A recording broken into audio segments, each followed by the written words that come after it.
71% ng ating planeta ang nababalot ng tubig at ang mga lawa ay ilan lamang sa mga ito. Mga malalawak na katubigan na napapalibutan ng kalupaan. Kalimitan sa mga ito ay freshwater o tubig tabang. Ngunit meron din namang mga lawa na may maalat na tubig, gaya na lamang ng Dead Sea na makikita sa pagitan ng mga bansang Israel at Jordan. Kung palakihan naman ang usapan, ang Caspian Sea sa pagitan ng Europa at Asia ang pinakamalaki sa mundo. At dito sa atin sa Pilipinas, ang Laguna de Bay sa Luzon at Lake Lanao sa Mindanao ang dalawang pinakamalaking lawa ng bansa. Kung tutuusin, sa dami ng tubig ng isang lawa ay tila ba imposible itong maubos. Ngunit alam mo ba na may mga lawa sa ating mundo ang unti-unti nang natutuyo at ang ilan nga sa kanila ay nasa bingit na ng kamatayan. Sa video na ito, pag-uusapan natin ang kinahinatnan ng dating isa sa pinakamalawak na lawa ng ating planeta. Tuklasin natin ang trahedya ng Aral Sea, ang Silent Chernobyl ng Central Asia.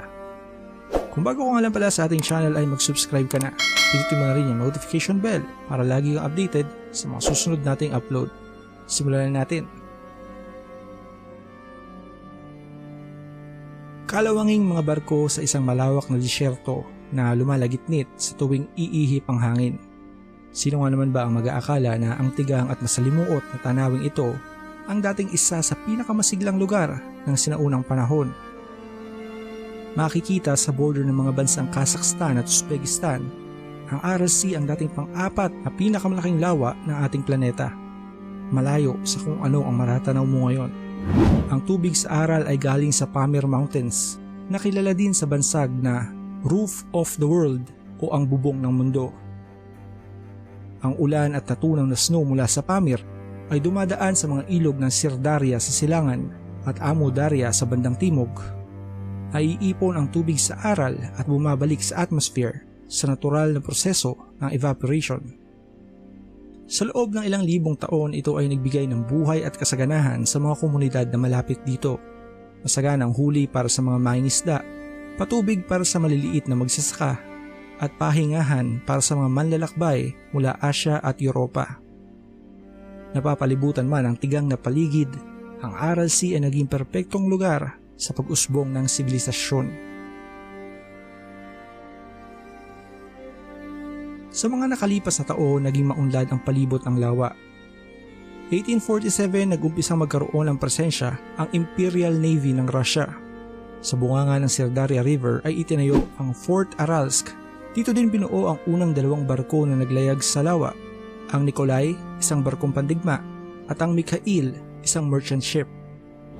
Sa panahon ding ito nakilala ang Russian climatologist na si Alexander Voykov, ang sayantipikong may matinding galit sa lawa.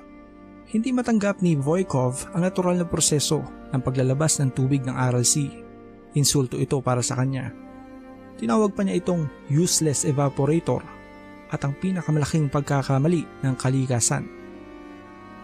Kung iisipin, parang wala namang kinalaman si Voykov sa trahedya ng Aral Sea. Namatay siya noong 1916 at nagsimula namang matuyo ang lawa taong 1960. 44 years ang pagitan.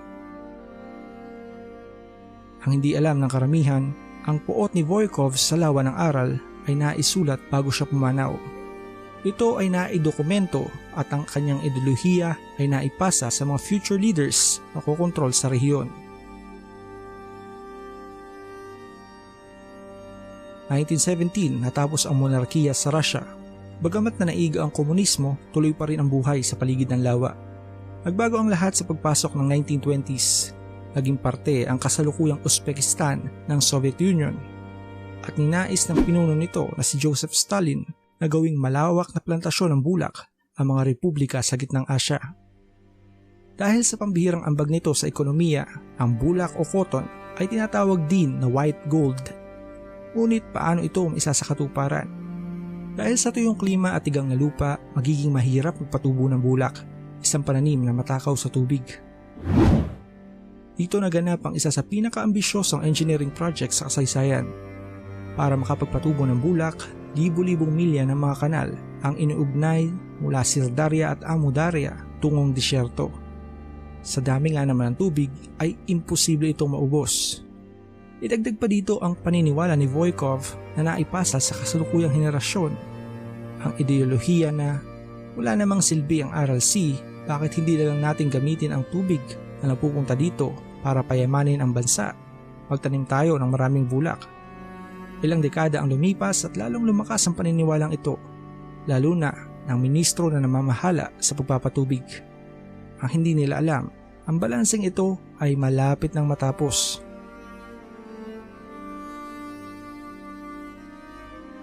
Dahil sa lawak ng teritoryo, malaki ang demand ng Soviet Union sa bulak. 1960s nagkaroon ng monopolyo ang bansa sa mga bulak galing Egypt. Sa sandaling panahon ay nakahinga ng bahagya ang aral. Ngunit sa pagpasok ng 1970s, kumalas ang Egypt sa kasunduan at nakipag-alyado sa Amerika. Dahil kailangan mapunan ang lumalaking demand sa bulak, mas madami at malalaking irrigation projects ang kinailangan. Idinirekta ang tubig mula sa mga ilog ng Amu Darya at Sir Darya tungo sa Fergana Valley. Sa totoo lang, ang proyektong ito ay nagtagumpay sa simula at ang bulak mula Uzbekistan ay napalitan ang dating supply galing Ehipto. Ngunit hindi din ito nagtagal. Dahil matakaw sa tubig, ang konsumo ng plantasyon ng bulak ay hindi na kayang punan ng dalawang ilog. Sa mga panahong ito, halata na ng mga mata ang pagkatuyo ng RLC. Unti-unting umurong ang tubig sa dalampasigan. Ang mga bayan na dating umaasa sa pangingisda ay nililisan na ng tubig na bumubuhay sa kanila. Sa paglipas ng mga taon, lalong naging malinaw ang epekto ng pagdadivert ng katubigan sa mga plantasyon. Taong 1973, ilang wetlands at river deltas sa rehiyon ang tuluyan ng napalitan ng mabuhanging disyerto. 1980s, ang dating walang ubos na ilog ng Amu Darya at Sir Darya ay nakaranas ng matitinding pagkatuyo sa mga lumipas na tag-araw. Patuloy ang pagliit ng RLC at taong 1987 ito ay nahati na sa dalawa. Ang hilagang bahagi na makikita sa Kazakhstan at ang mas malaking timog na bahagi na makikita naman sa Uzbekistan. Habang lumiliit, paalat ang tubig na naging dahilan ng pagkamatay ng mga isda. Taong 2003, nahati na naman ang timog aral sa dalawa. At kung titingnan sa kasulukuyan, napakalayo na nito sa dati nitong itsura. Hindi lang pagkawala ng isda at pagkatuyo ng tubig ang problema ng Aral Sea. Sa Vosroshdeniya Island, isang isla sa gitna ng lawa, itinayo ng Soviet Union ang isang top-secret laboratory para sa pagsasaliksik ng biological weapons.